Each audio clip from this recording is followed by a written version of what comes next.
Alhamdulillah baik Bu. Alhamdulillah. Jadi saya di sini sama Bapak Willy. Kami akan melakukan wawancara sama Bapak. Mungkin nanti akan ada beberapa pertanyaan yang nanti bakal kita ajuin. Sekiranya Bapak bisa menjawab dengan baik dan jujur ya Pak. Siap Bu. Saya akan jawab sesuai dengan kooperatif. Sebelumnya Bapak kemarin itu masuk ke sini karena kasus apa? Ini Bu, saya ini melakukan tindak pidana pencurian. Oh, tindak pidana pencurian. Tapi sebelum itu saya mau nanya mungkin tentang masa lalu Bapak. Dulu itu waktu kecil Bapak ingat nggak? Mungkin pengalaman-pengalaman yang Bapak yang paling ingat itu apa?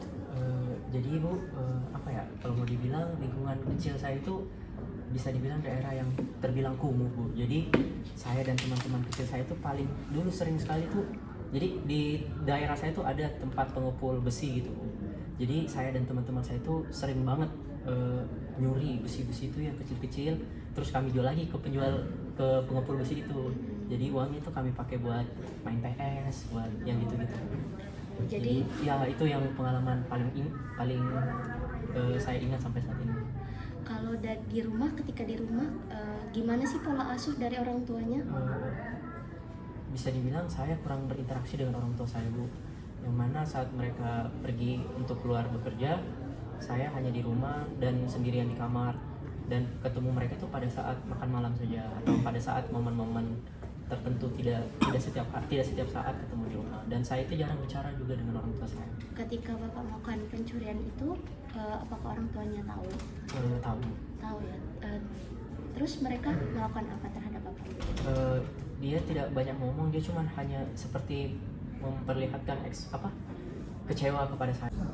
Terus modus Bapak ngelakuin kejahatan tersebut apa? Modusnya itu saya berpura-pura menjadi ini Pak, cleaning service atau tukang memperbaiki ini alat elektronik di rumah orang yang saya lakukan tindak pencurian tersebut. Saya menawarkan diri untuk memperbaiki alat-alat elektronik yang ada di rumahnya. Kemudian saat dia lengah, disitulah saya melakukan tindakan saya Pak.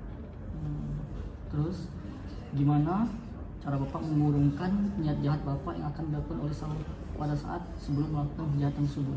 Jadi pada saat saya melakukan tindakan tersebut, jadi kan awalnya saya memang tukang servis Pak. Saya memanfaatkan pekerjaan saya tersebut untuk melakukan tindak pidana tersebut. Terus awalnya saya berpikir banyak kali untuk melakukan tindakan itu. Tapi mau diapa, saya merasa bahwa saya betul-betul membutuhkan uang.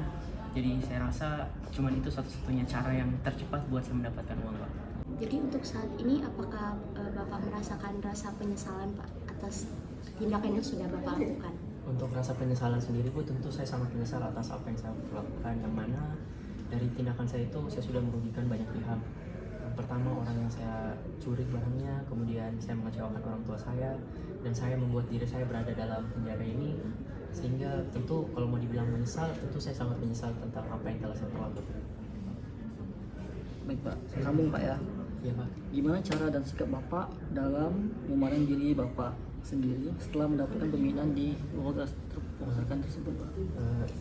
Tentu di dalam sini Pak, saya mengikuti banyak program pembinaan yang mana itu betul-betul membuka wawasan saya, membuka hati saya tentang apa yang dilakukan di luar sana itu tentu merupakan hal yang tidak baik Pak. Jadi saya mengikuti program-program pembinaan yang ada di sini, mengupgrade diri saya sehingga apa yang saya lakukan itu menjadi biar saya itu tidak mengulangi perbuatan saya tersebut Pak. Jadi pembinaan yang diberikan oleh lembaga pemasyarakatan tentu sangat berdampak positif bagi diri saya, membuka hati saya biar saya tidak mengulangi tindakan yang saya lakukan. Terus apa harapan Bapak terhadap diri Bapak sendiri setelah mendapatkan bimbingan di lembaga pemasyarakatan? Tentu Pak, saya mengharapkan bahwa diri saya itu tidak akan mengulangi tindakan pencurian tersebut lagi Pak. Saya dari sini diberikan bekal untuk melakukan pekerjaan-pekerjaan yang saya rasa itu cara yang sangat baik buat mendapatkan uang Pak. Yang mana mungkin harapan saya sendiri setelah keluar dari sini saya bisa memanfaatkan bimbingan tersebut, bekal tersebut buat saya mencari pekerjaan di luar sana dan mencari nafkah yang halal Pak, tidak dari mencuri lagi. Kamu buka usaha itu ya? Iya Pak, benar Pak. Baik Pak, terima kasih ya Pak atas waktunya hari ini. Ya, setelah tadi kita lihat rangkaian wawancara yang sudah dilaksanakan oleh interviewer kepada interview, saya sebagai observer mencatat beberapa poin penting. Yang mana pertama, dari awal wawancara tadi dapat dilihat bahwa interviewer dapat membangun raport yang baik kepada interviewee, di mana dalam hal ini dia menanyakan bagaimana kabar dari narasumber sehingga kedepannya narapidana mampu menjawab pertanyaan-pertanyaan dengan santai. Kemudian yang kedua, dari gaya komunikasi, pewawancara sudah cukup baik dalam memberikan pertanyaan-pertanyaan kepada narapidana sehingga narapidana juga merasa nyaman dalam menjawab.